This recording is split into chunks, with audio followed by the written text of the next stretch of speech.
بسم الله الرحمن الرحيم الحمد لله رب العالمين والصلاة والسلام على سيد المرسلين وعلى آله وصحبه وبارك وسلم تسليما كثيرا إلى يوم الدين أما بعد.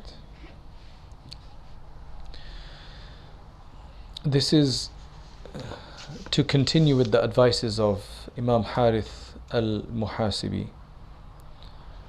He says, واعلم أنه كما لا يغني ضوء النهار الأعمى كذلك لا يضيء بنور العلم إلا أهل التقى. He says you need to know and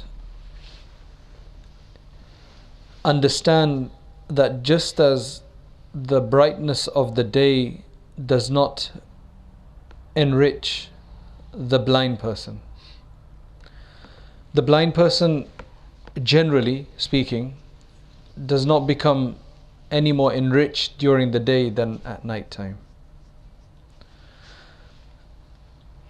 كذلك لا يضيء بنور العلم إلا أهل التقى. Similarly, it's only the people of taqwa and God-fearingness that gain light and become illuminated by the light of ilm and knowledge. There's nothing wrong with studying a lot of knowledge. You can never have too much knowledge of the sacred. We can always have too much knowledge of the excess and the useless and that which is not really to our benefit. Just surfing all day and reading, consuming data to which there's no end, to be honest, these days. We can keep going on and reading and listening and watching and so on and so forth. There's no end to that. Sacred knowledge, we can go on learning and learning, but if we want that knowledge to benefit us, the sacred knowledge that we get, then what it requires is the taqwa and the God-fearingness for that knowledge to become applicable and for it to make sense and for it to be operationalized in our life, applicable in our life. Otherwise it'll just become knowledge, and then what happens is that with that knowledge, because we're not putting it into motion, it makes us more arrogant because we're not calmed by our taqwa and our God-fearingness. So we think the knowledge is going to do X, Y and Z things for us, so it becomes like a fitna for us. So rather than that, learn your knowledge, but also we need to work on our taqwa, inshaAllah. That's why we are here for, and we ask Allah subhanahu wa ta'ala for taqwa. Then he says, وَكَمَا أَنَّ الْمَيِّتْ لَا يَنْفَعُهُ الدَّوَاءُ كَذَلِكَ لَا يُفِيدُ الْأَدَبُ فِي أَهْلِ الدَّعْوَةِ. And just as medicine cannot benefit the dead, once a person has died, then there's no point applying medicine or getting him to ingest medicine or putting medicine on or ointments on. He says likewise, anybody who just has too many claims and no substance, then adab is not going to benefit him, and etiquette is not going to benefit that person, because their claims don't allow them to benefit from the adab. And then وَكَمَا لَا يُنْبِتُ الْوَابِلُ الصَّفَى كَذَلِكَ لَا تُثْمِرُ الْحِكْمَةُ بِقَلْبِ مُحِبِّ الدُّنْيَا. Ya Allah. Just like rain is not going to cause anything to grow on a large clean rock, because there's nothing for it to grow. When rain comes, then it allows seeds to germinate where there's soil and earth, but a rock, there's nothing that's going to grow on there. So just as that's completely useless and it won't benefit from the rain, in fact it will wear it away, likewise wisdom is not going to create any flowers or fruits, is not going to cause any fruits to grow in the heart of a lover of the dunya. A lover of the dunya can't gain hikmah. Even if he tries to gain wisdom from others, then there's no benefit, because the love of the dunya is just too powerful. He can't put the wisdom into motion. Of course, you can say there's worldly wisdom, but this is not talking about just worldly wisdom. This is talking about wisdom and prudence for the sake of the hereafter, even though it's related to this dunya. So there's a spiritual wisdom we're speaking about here. وَمَنْ أَلِفَ هَوَاهُ قَلَّ أَدَبُهُ. Whoever becomes very obsessed with his desires, with his fancies and whims, then his adab will decrease. Because, I mean, whims and fancies, we're talking about negative ones clearly. If we're talking about positive, good types of desires, to want to do good, then they're not normally called desires, because generally when you use the word hawa, it refers to negative desires, evil desires, egotistic desires, bad desires. So anybody who becomes too engrossed and obsessed by them, then their adab is going to decrease, because love of things blind us from observing etiquette of others. So the adab will decrease because of that. Then he says, وَمَنْ خَالَفَ دَلَالَةَ عِلْمِهِ كَثُرَ جَهْلُهُ. Allahu Akbar.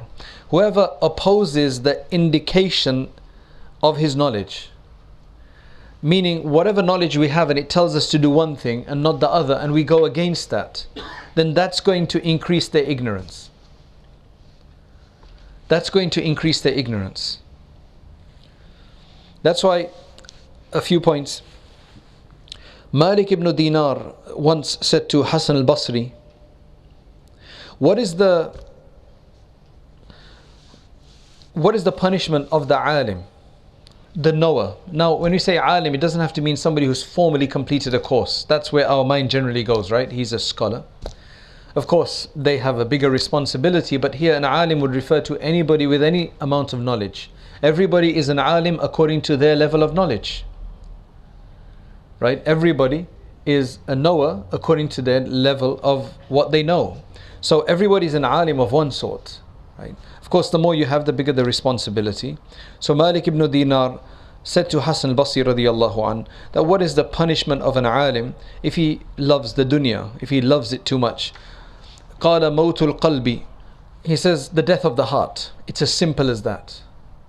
It's the death of the heart.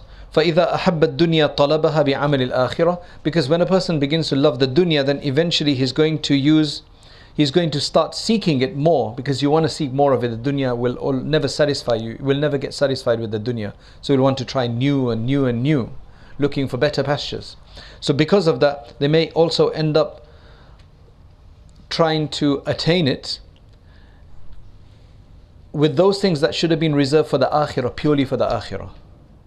And you know, that is so easy to do. It's so easy to do. You learn knowledge, right? And you become maybe very good at a certain subject or something like that. And then people want to maybe pay you or hire you for your knowledge. And then you start focusing on the money part of it. Whereas when you actually studied initially, you just wanted to serve the community. Then there's many types of justifications that are provided to oneself and by others sometimes, that, well, you need to survive, you need to live your life, you need to, do X, Y, and Z. So that's why it's completely fine. And then it becomes very difficult to keep your intention clean as to why I'm doing it. And that's the difficulty. La ilaha illallah. And then he says, وَمَنْ لَمْ يَنْفَعُهُ دَوَاؤُهُ كَيْفَ يُدَاوِي غَيْرَهُ. Whoever's medicine does not benefit himself, then how can he benefit other people? How can he cure other people? How can he provide medicine to other people? Allah forgive us. So then Malik ibn Dinar, going back to what Hassan Basri said, he says the reason is that when a person starts to love the dunya, it kills the heart. And then the person starts to look for dunya even by using ways of the akhirah. Now, I don't want you to think of people doing that. I want us to think about ourselves. Let's not think, yeah, I know somebody who does that, right? That's not the point of this, because then that would just be creating despondency from people that we may be learning from. There's no point doing that. The point is to think about our own self, that we don't start doing that. فَعِنْدَ ذَلِكَ تَرْحَلُ عَنْهُ بَرَكَاتُ الْعِلْمِ. At that time, the blessings of the knowledge disappear. The blessings of the knowledge are amazing. They carry their own. Now, this is very difficult to even explain to somebody, because this is getting into a metaphysical kind of side of things. It's only when you're willing to make the sacrifice that you will see that Allah subhanahu wa ta'ala will benefit you because of your sacrifice. But He wants to see your sacrifice first. There's one guy, he decided that he's going to start teaching somewhere some Islamic sciences. And he decided, look, I'm getting some money from elsewhere and I want to do something for free. So I want to do this for free. It was probably worth several £1,000s a year if he took the payment for it, right? If he took the payment for it, it would be worth maybe about 10, 12, 14,000 a year. So he's thinking, I've got maybe 10, 12,000 coming in anyway, and I know this would be a big hit, but let me just try it, right? Let me just try it. So what he told the employer is that, because he thought to himself, if I say no and then after that I need it, what's going to happen? I don't want to go around begging them again, and you know. So then he said, look, I'm not going to take any payment right now. If I need it later on, I'll take it. So the only problem with that would be a tax implication. That's the only difference, right? Because if you take it month by month and if you take it all together, I don't know, he mentioned there was some kind of tax implication, possibly. So it felt really difficult doing that, but he just wanted to test it out to see that if I can do this. But clearly to take a 10, 12,000 hit is a decent amount of money, right? Like even if somebody's making 50,000, take 10,000 hit. 10,000, I mean, what can you do? I can do a Hajj, maybe 2 Hajj. If you take a cheap package, maybe I can even do 2 Hajj with that, right? Because your Hajj is at least 5,000 nowadays, right? So, okay, 2 cheap Hajj. Or maybe 5 Umrahs. No, more Umrahs. I can take my whole family for Umrah. Holidays, a new bed, new car maybe. It's a lot of money. You just don't think about that though. I think the idea is just don't think about that kind of stuff. So then he started. And, he's comfortable that if I do need it, I can ask. And mashallah, he says the year passed by. And what's amazing is that Allah started opening other forms of income for him, like other forms of assistance, and now he doesn't even feel bad about it. That's why he said it doesn't even feel bad about it. Meaning, in the beginning he felt bad that, no, am I taking a hit and so on, and then he kept that safety net, right? He said, I don't need to use the safety net anymore. I'm quite comfortable the way things have become now, right? And this is an example of nowadays, I'm telling you. This is not from Umar radiallahu anhu's time or Hassan Basri radiallahu anhu's time. This is this current, this is the current time we're living in. And that's just one example. There's so many people that would, but you have to start.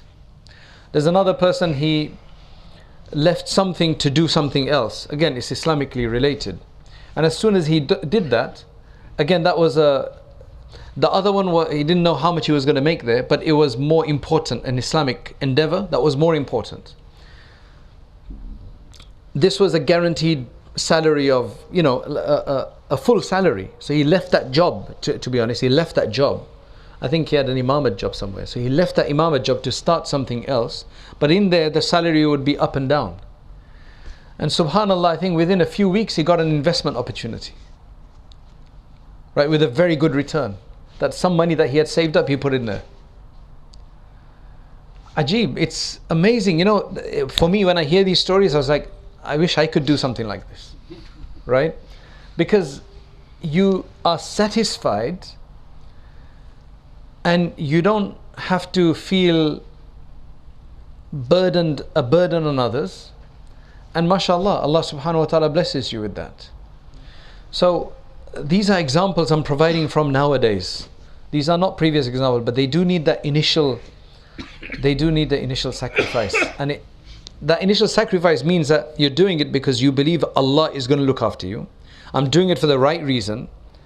And it's not a silly reason. It's not like I'm going to lose all my business, I'm going to get rid of everything, and I'm going to see what Allah gives me. You see what I'm saying? That is not right. That's unless you've got the tawakkul of Ibrahim alayhi salam. Because Ibn al-Jawzi says that, he says there's people who do that, they give up everything, they've got a running business maybe, work, they give it all up, and they think, I just want to survive on the absolute minimum, but they're not used to doing that. And then what happens is that in the initial freshness of the whole idea, the vitality of the idea gets him through 1, 2, 3, 4 months, and then after he starts missing things, right? That vitality is gone, that freshness is gone, and then he becomes miserable, and then sometimes it leads to major depression. So this was done as I know this person is done in a very calculated way, right? And he left a safety net just in case. That's important as well. So you have to be wise about these. Don't do it in crazy ways. Don't just wake up one day and be impacted by certain event or a certain, and then you just you can't do that. You have to do it in a safety way, just so that you don't it's not shaitan, basically. Then he says, وَاعْلَمْ أَنَّ أَرْوَاحَ النَّاسِ أَبْدَانًا أَهْلُ الزُّهْدِ فِي الدُّنْيَا. He says, know that the most comfortable people, the most relaxed people, the most tension-free people, right, in terms of body, are the people of zuhd in this dunya, meaning those people who don't love the dunya. They may have the dunya, but they don't love the dunya. There's no problems. They have nothing to worry about. وَأَتْعَبَ النَّاسِ قُلُوبًا وَأَكْثَرَهُمْ شُغْلًا أَهْلُ الْإِهْتِمَامِ بِالدُّنْيَا. And the people who are most occupied in their heart, whose hearts are most occupied with burden, with constant turmoil, and who are mostly engaged, they're always busy, is ahlul ihtimami bid dunya, are the people who have the greatest concern for the dunya. Because look at this, right? If I am doing one business and somebody gives me an opportunity to do another side business or another side investment or whatever it is, I'm going to do that.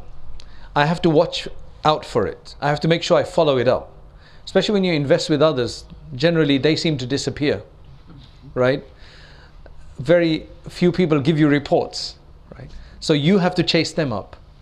That sometimes keeps you awake at night, right? That where's my money gone? Do I trust this guy? It's too lucrative for me to let go, to just let it go by. It's all about risk anyway. But then, am I going to get something out of that or not? Somebody tells you to put money into the stock market because these particular stocks or shares are going to, they're really doing very well right now. And you do that, and then after 2 weeks that whole oil industry goes down, right? And you lose money. So the more we have, the more it's going to concern you. وَأَعْوَنُ الْأَخْلَاقِ عَلَى الزُّهْدِ قِصَرُ الْأَمَلِ وَأَقْرَبُ حَالَاتِ أَهْلِ الْمَعْرِفَةِ ذِكْرُ الْقِيَامِ لِلَّهِ عَزَّ وَجَلَّ. قال الله عز وجل إن الله كان عليكم رقيبا. So he's saying that the most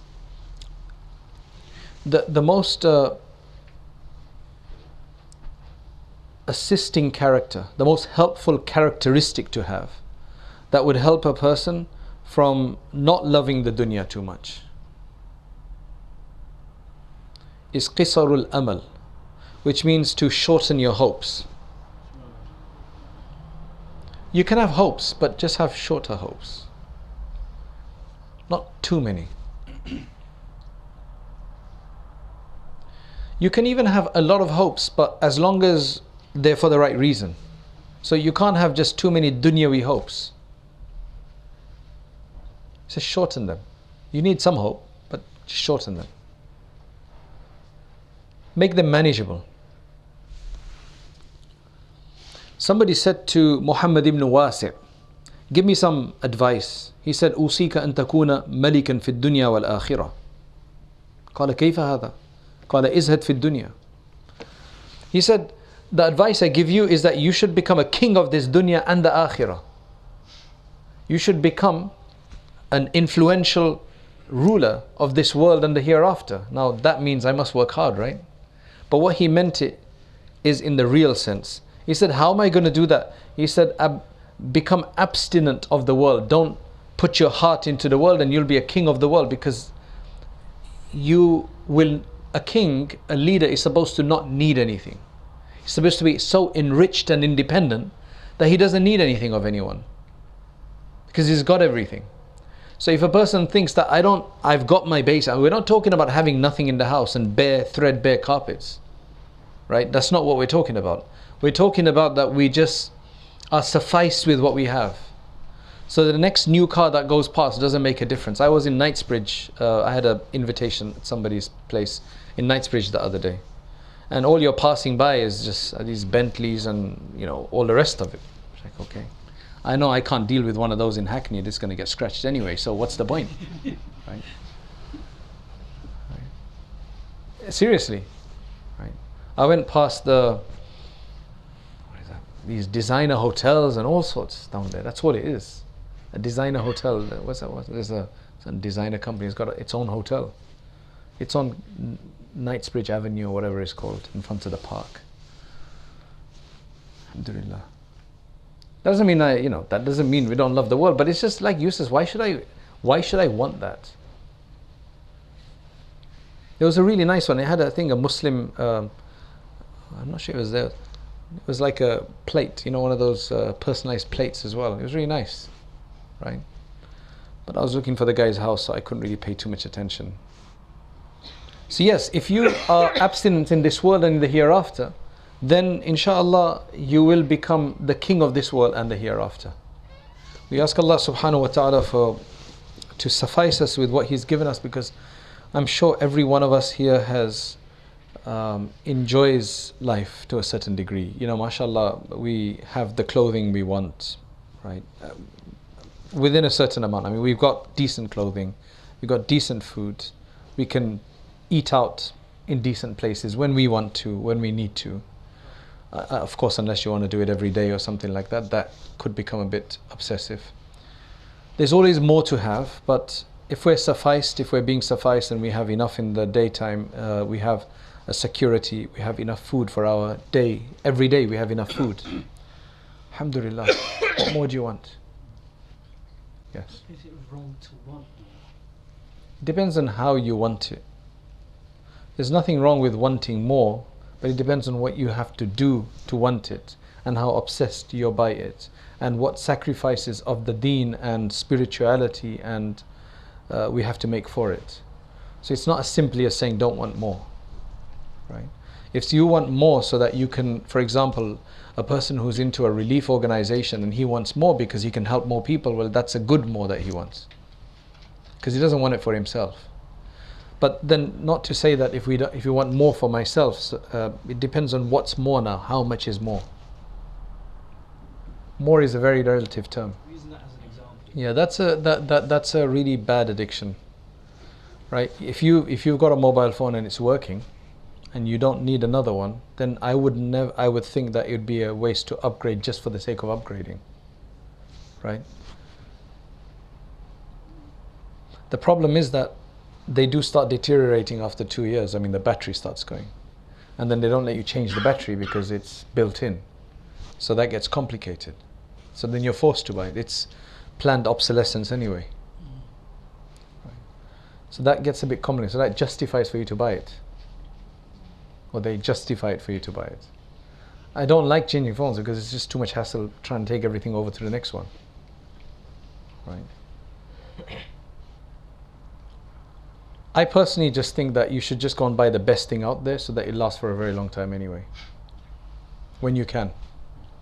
And men should help their women in that sense. So if your wives or women at home are doing ironing, so I think it's completely justified that you spend about 100 to 150, 60 pounds to buy one of those steam ones. Those big steam generator ones, because they just make the job much easier. Why do you want them to start ironing for 5 hours instead of you can do it in 2 hours? And what the ulama have written is that it's the man's responsibility to buy everything, it's a husband-wife relationship, to buy everything for the wife. So that would mean in other countries, most countries, they would have servants. So it would be his responsibility to pay for all that.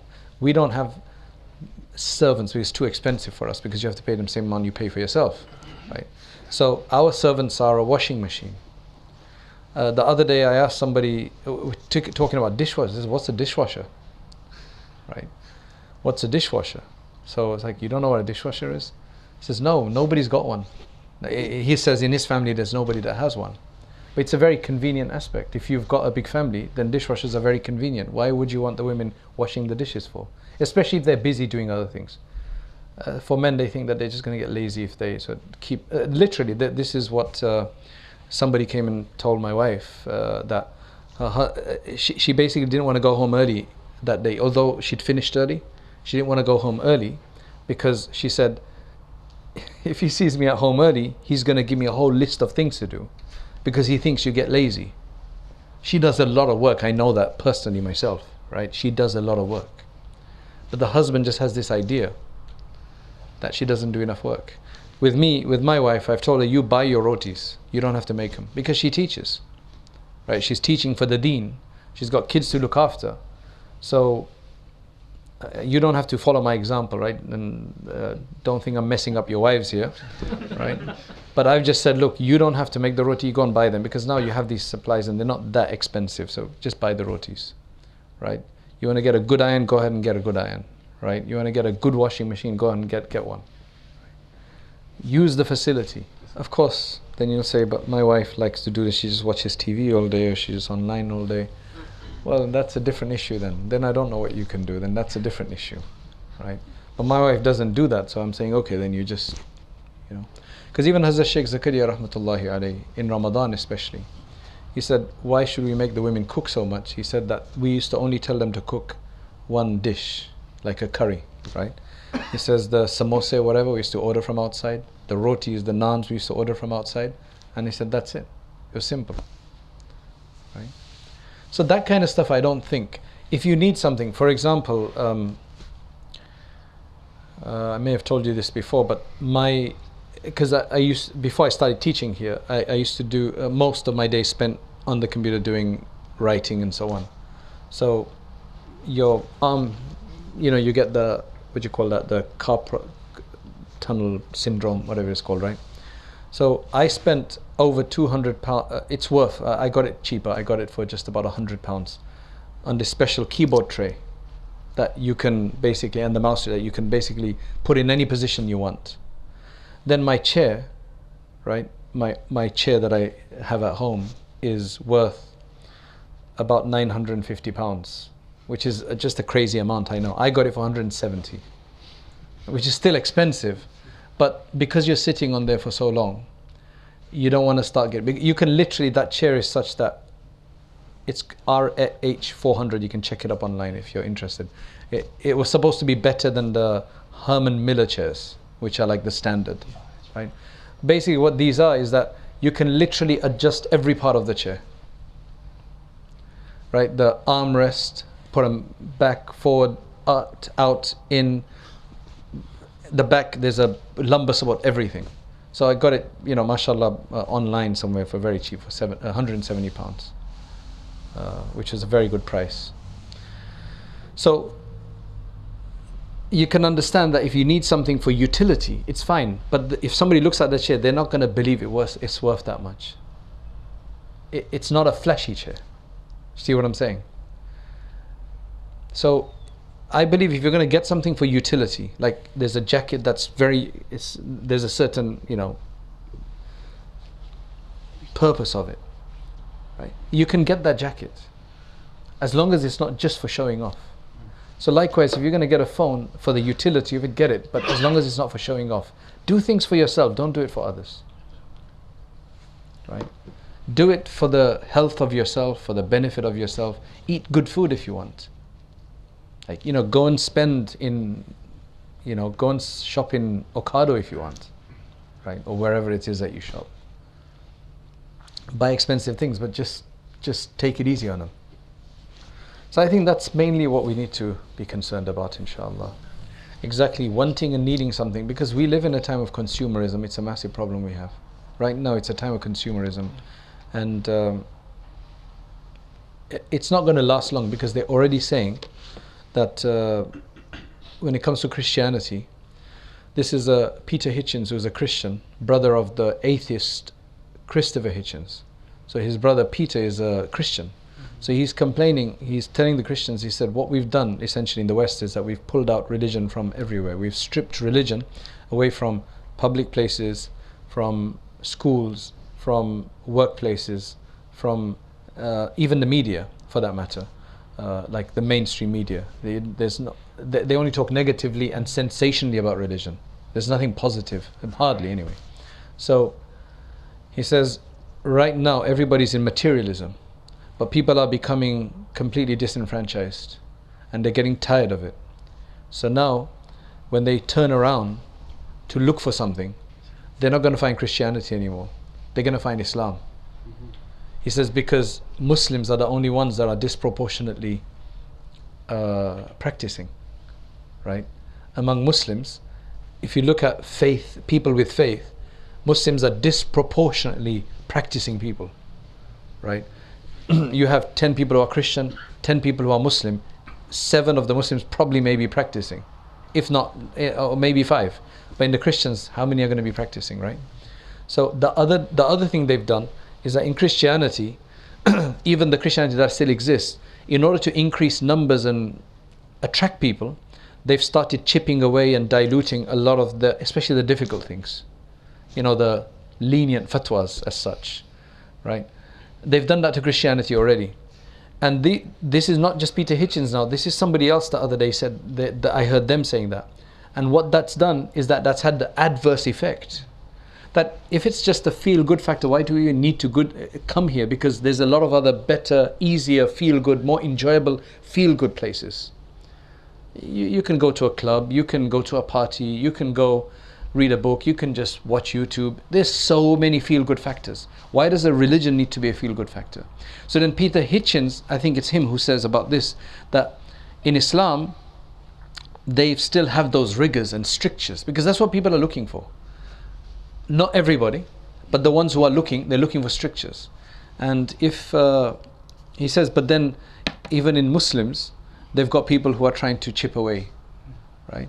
So that's why these ideas, right, this really opened up my eyes, that these ideas of trying to like just cut away, chip away at difficulties within the religion, it's disingenuous.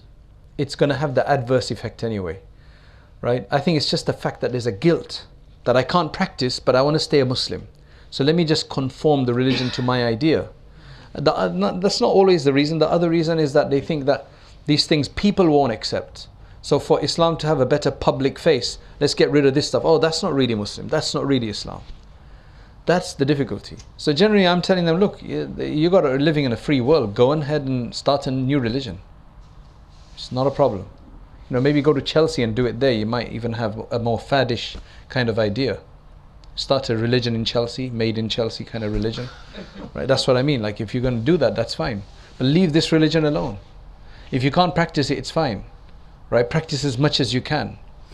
فَاتَّقُوا اللَّهَ مَا اسْتَطَعْتُمْ. Fear Allah as much as you can. And ask Allah for forgiveness for the rest. We are all weak. We are all weak. Even if people like me may be overtly, outwardly, you know, doing, practicing, that doesn't mean that we're perfect. It's easy sometimes to do that. But every one of us are basically challenged. We ask Allah for tawfiq. We ask Allah to give us more taqwa.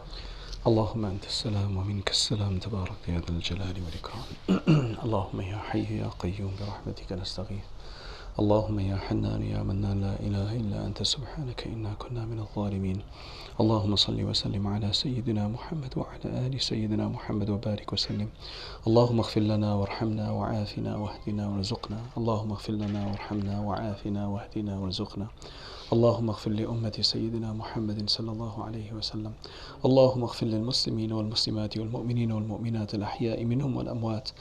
Oh Allah, we ask you to forgive our sins. Oh Allah, we ask that you forgive our wrongdoings, our excesses.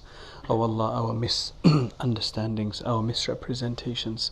Oh Allah, we ask that you purify our hearts, you purify our gaze, you purify our ears, you purify everything that we do. Oh Allah, make us of those who are close to you. Oh Allah, grant us your love and the love of those whose love benefits us in your court. Oh Allah, we ask that you keep us away from all of those things that are harmful for us. Oh Allah, we ask that you allow us to only indulge in those things which please you. Oh Allah, that you take our obsession away from those things which are harmful and that are distracting for us. Oh Allah, sometimes it is very difficult. Oh Allah, there's such an attraction, such an allure of these things. Oh Allah, we ask that you grant us strength and do not allow our nafs to go after these things. Oh Allah, do not allow our egos to be infatuated with these things and to be filled and with the obsession of these things. Oh Allah, we ask that you accept from us whatever little that we do. Oh Allah, we ask that you give us the tawfiq to do a lot more. Oh Allah, that you increase us in your worship, you increase us in your shukr, you increase us in your gratitude, you increase us in your remembrance. Oh Allah, keep us safe and grant us security, and give security and safety to all those who are being oppressed in the world, and remove that oppression from them. Oh Allah, allow us to be of those who are useful in this world. Oh Allah, allow us to be the doors of goodness as opposed to the doors of being the doors of evil. Oh Allah, there are many haram and wrong things out there that we can easily get involved in. Oh Allah, we ask that you protect us from these things. Oh Allah, reward all of those and forgive all of those who are here, and do not allow us to be returned without being forgiven. Oh Allah, we spend these few moments every 2 weeks. Oh Allah, we ask that you accept this from us, and you make this a source of closeness to you. You make this a source of light for us in the weeks to come. And oh Allah, make the rest of our life better than the previous part of our life. And oh Allah, make us just better day by day. And oh Allah, grant us health and grant us barakah and blessing in all of our permissible projects. And oh Allah, we ask that you grant us the kalima la ilaha illallah on our deathbed, and you protect us and our children and our progenies until the day of judgment. Oh Allah, send your abundant blessings on our messenger Muhammad sallallahu alaihi wasallam, and grant us his company in the hereafter. Subhana rabbika rabbil izzati amma yasifun, wa salamun ala al mursaleen.